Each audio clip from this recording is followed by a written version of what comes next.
This week on Africa Journal. That's why we thought of bringing those tablets and establishing a center where they can come and then access the internet in the camp. Technology taking sex education to another level. The industrial benefit is that we extract essential products such as this oil, which is very similar to diesel oil, and use them in factories such as cement and brick factories. A class project could be a solution to cutting oil prices. If you want something so bad, you need to have that hunger for it. Maybe that's the difference we have with other people that actually do tattoos. Inking memories in Soweto.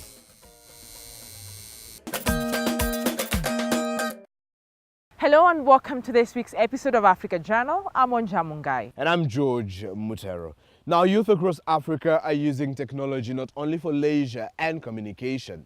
In Tanzania and Rwanda, they are taking the use of technology a step further. Yes, they have employed 3D animated series and comic books to educate their peers on sexual and reproductive health. Elsewhere, others have invented an app that's reaching a wider scope, including refugees. Here's that story.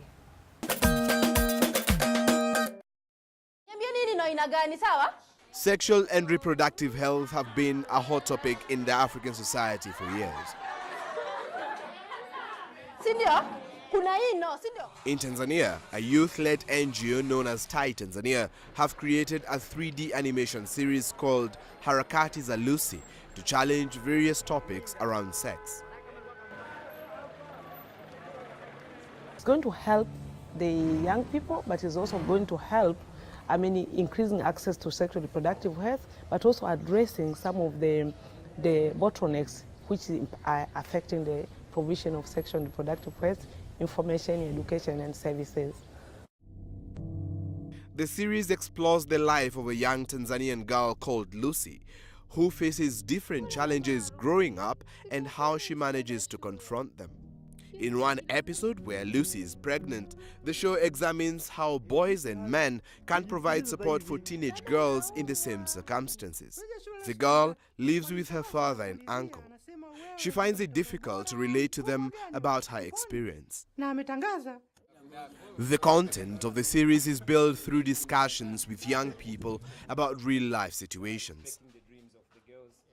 It recently won a grant of $6,000 through the Amua Accelerator, a program that supports solutions around sexual reproductive health and supported by the United Nations Population Fund. Early teen pregnancies.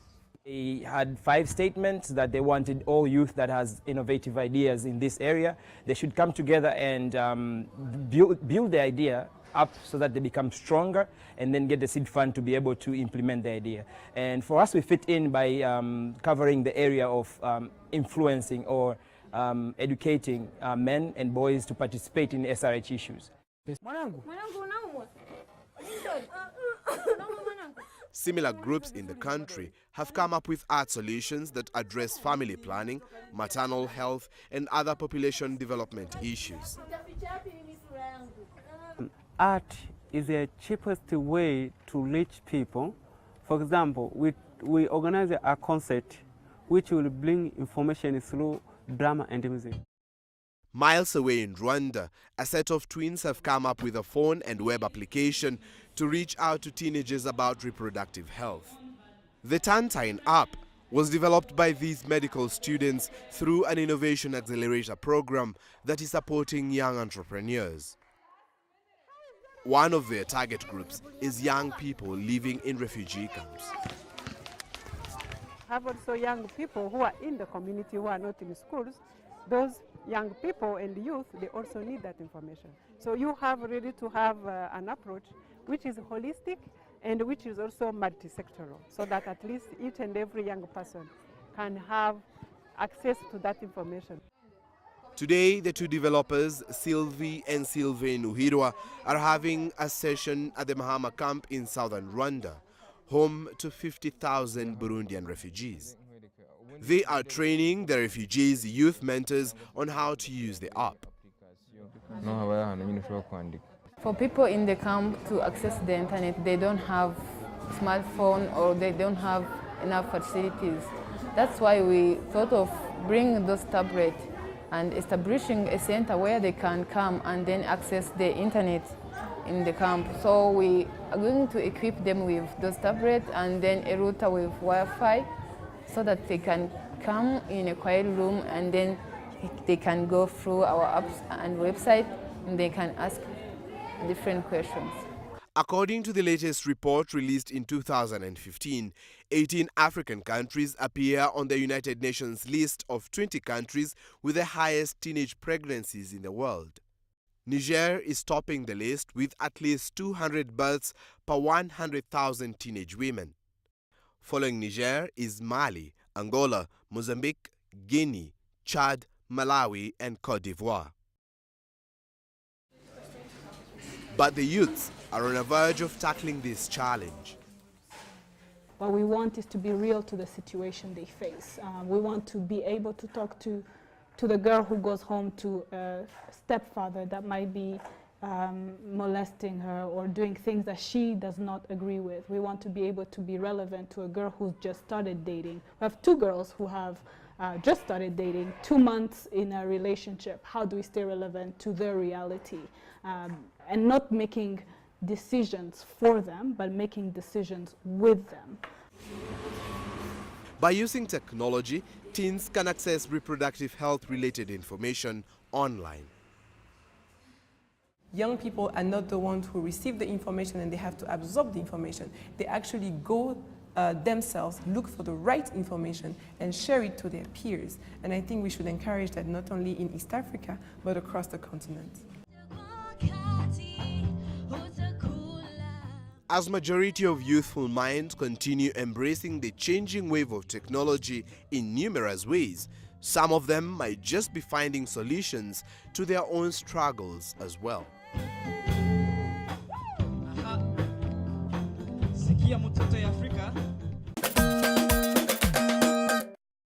Unfortunately, George, we did not have that kind of technology while growing up. I'm sure it would have really helped us, especially you. Really? But we survived. We learned from experience and got time to catch up. Experience and catch up. Stop it, Wanja. Stop acting like you don't know what I mean. Anyway, far away from sex education, but still on innovation, we go to Cairo where a group of 12 university students have put their minds together to create solutions for environmental degradation. Yes, they have invented a machine that extracts diesel from old used car tires, and this innovation is on its way to help Egyptians from the ever-increasing oil prices. Here's more. Creative juices are flowing in Cairo. Mustafa Saeed and his fellow university students came up with this invention. Together, they have designed a machine that extracts diesel from old car tires. Egypt's oil prices have been on the rise since last year. Prices have seen more than 47% increase, mainly blamed on the $12 billion International Monetary Fund loan that the country is trying to repay. With rapid urbanization growth and a series of environmental degradation, this innovation could be part of the solution. The project consists of the container in which we put the shredded tires. We place fire under the container which heats the tires, which will begin to evaporate. We put the vapor into a condenser which condenses the vapor, and the product is diesel oil. It is very similar in properties to pure diesel and carbon or black coal. It is just left inside the container. The project is also hoping to spur Egypt's industrial development. The industrial benefit is that we extract essential products such as this oil, which is very similar to diesel oil, and use them in factories such as cement and brick factories. You can use the oil we produce instead of pure diesel oils or gas oil. The diesel extracting machine is a graduation project by 12 students. To achieve success, the group of students have divided themselves into 3 groups. One for research and design, manufacturing and production, and the last team to search for the initial application. It took the team 3 months to design the extraction machine and 7 months to build. When we first tried the procedure, we used approximately 10 kilos of used tires. The calculation depends on the temperature and the weight of the tires used. So assuming that I'm using 10 kilos of used tires, what is extracted is around 40% of oil, similar to diesel. 50% black carbon and 10% is gas that did not get condensed. But these calculations aren't fixed. They change depending on the temperature used. But I'm giving you approximate measurements. The end product has since proven to be economical and easy to operate, streaming in lots of benefits. The two benefits gained from this process are environmental and industrial. The environmental benefit is that we are recycling used tires instead of throwing them in the streets. Instead of polluting the environment, we recycle them properly in an eco-friendly manner. This is the environment benefit. Once the diesel is extracted, there are lots of uses applied to the tire residues. We use the diesel oil as alternative to gas oil in cement or brick factories, or black coal in the production of ink, or as a raw material in the production of tires all over again. We also use it for stadium floors. They have a variety of uses. Currently, the alternative fuel is only produced in small scale as the students look for investors. If fully supported, the project could be a source of affordable diesel, employment, and a cleaner country. Wow, that's a terrific way of going green, George. Certainly, Wanja. Now, time for a short break. We will be back with this and more. We are working with manually, so when we can get automatic machine we can make 20 to 30,000 injera. Ethiopian staple food going global. Welcome back to Africa Journal. Glad you're still with us. I'm George Mutero. And I'm Wanja-George. Now, Wanja, which is your favorite African dish? Quite a tricky question to a foodie. Well, it depends on where I am. In Zambia, I love their pap and beef. I love the Ghanaian banko, jollof rice, pepper soup, and fufu from Nigeria. And Comorian dishes, Mauritian. I mean, I'm spoiled for choice. And how about you? For me, I'll have ugali any day, but I tried injera last week from Ethiopia and it's delicious. I'm sure you enjoyed yourself. It's also one of my favorites, by the way. I love hot stuff, you know, the berberi, the shiro. Fantastic. That's a girl who knows her stuff. Yes, and now that reminds me of the Temesa family that started the injera business 15 years ago. And since then, their clientele has grown beyond the Ethiopian borders. Take a look.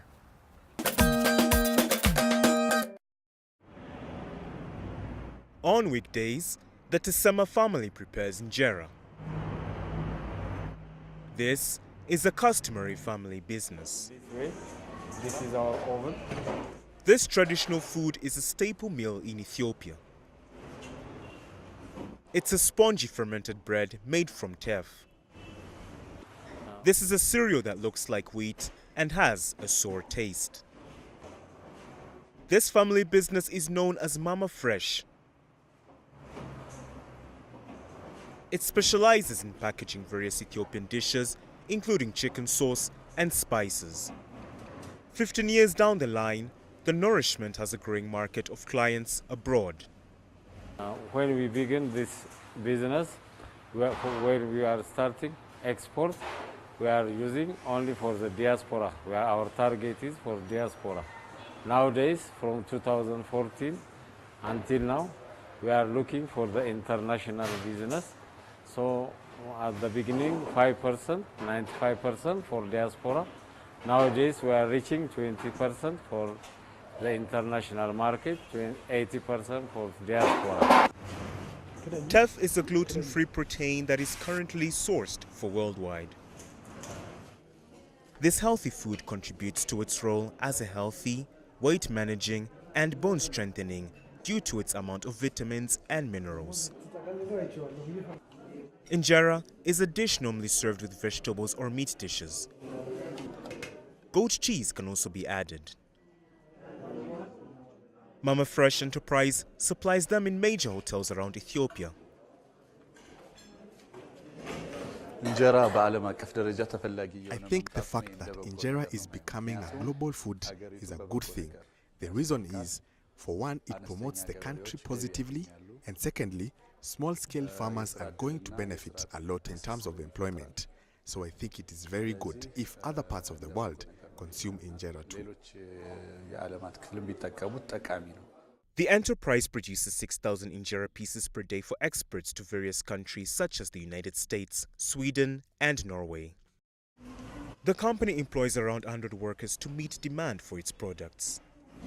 The business also makes approximately $1.5 million in profits per year. Their target now is to increase that to $2 million.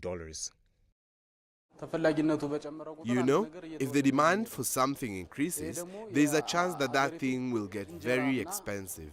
And you know that people consume injera as their staple food in all parts of the country. Therefore, I wish that it is not exported and its demand doesn't soar. Instead, my wish is that foreigners come to Ethiopia to see and taste it, as it is our heritage. That is my opinion. For now, as the demand for its product grows, Mama Fresh considers transforming and expanding the production line.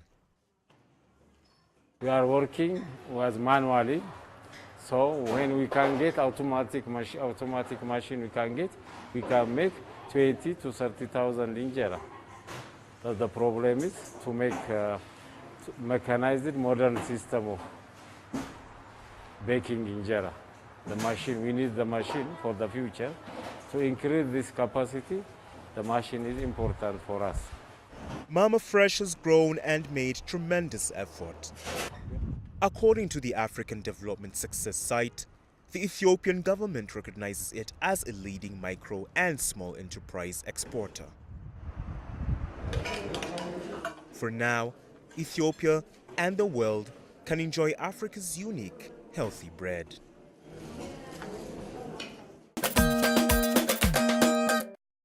And now to body art. Wanja, do you fancy body art and would you take a tattoo? Oh yes, of course. I have a fascination for body art and I don't even mind getting another tattoo. Actually, I think it's time. Another tattoo? Wait, how come I've never seen your tattoo? Because you're not supposed to see it. It's not meant for your eyes. Okay, but I hope it matches the standards of these two South African tattoo artists and what they're trying to achieve in Soweto. Let's find out.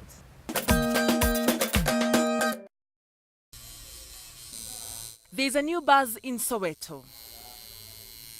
Tambisu Paman, better known as Stars, is making tattoo art a cool thing in the South African township. Lately, people actually get tattoos at an early age, only if their parents allow them. So when it comes to such things, I think I'm okay. The 34-year-old has been tattooing for the last 10 years. Together with his friend and business partner Subisiso Dlamini, they own this parlor, the South Gods Ink Crew. This kind of body art in this part of the world has been long associated with gangsters and thug life, while others deem it as demonic. I don't have one.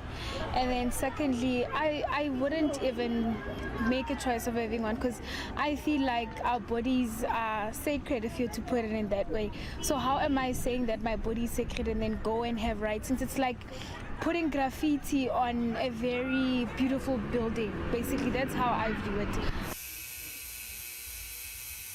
There was one incident in a taxi where they dropped me off in the middle of a freeway because they said I was satanic.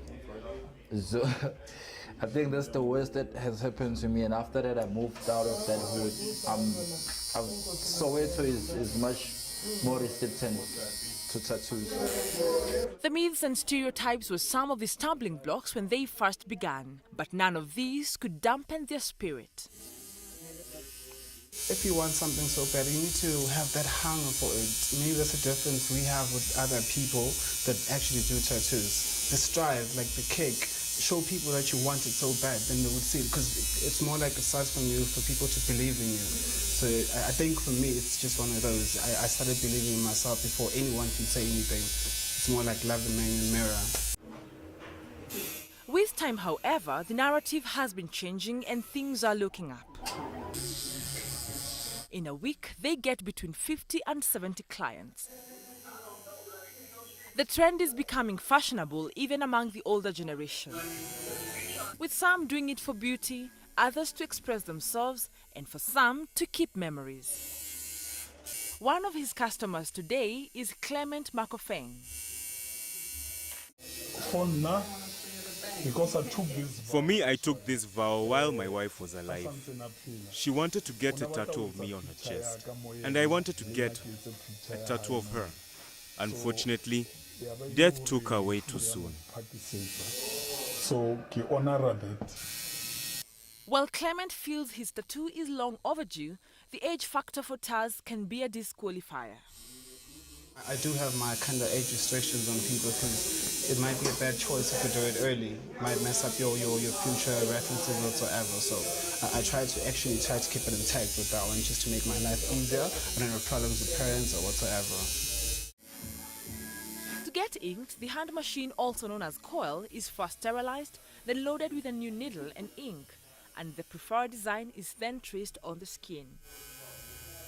The price and time spent on a tattoo, however, is dependent on the size and complexity of the design. To avoid infections, hygiene is key. Both artists have completed training in bloodborne pathogens to maintain the health standards. While tattoos can be appealing, repercussions for some are worrying. When you get older, even your skin wrinkles and they don't look attractive, you know. And I think as you grow and you get wiser, you learn that maybe you shouldn't have done it. Maybe some abanyege bayajjabulela baloku babadala, but I know that they don't look attractive when you wrinkled and stuff. Well, Tambiso Parman and Sibusiso Dlamini are not putting their coil down anytime soon. They'll be putting imprints on their clients for as long as it's a trend and they have the passion.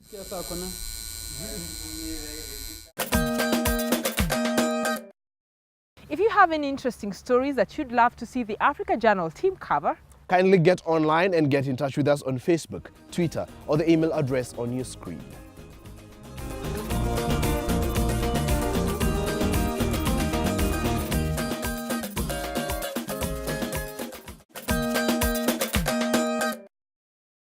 and here's what's coming up next week.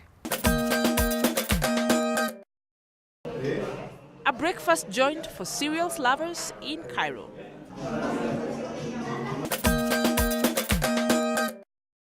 From me, Wanja-George. And me, George Mutero, and the entire Africa Journal team, have a happy week.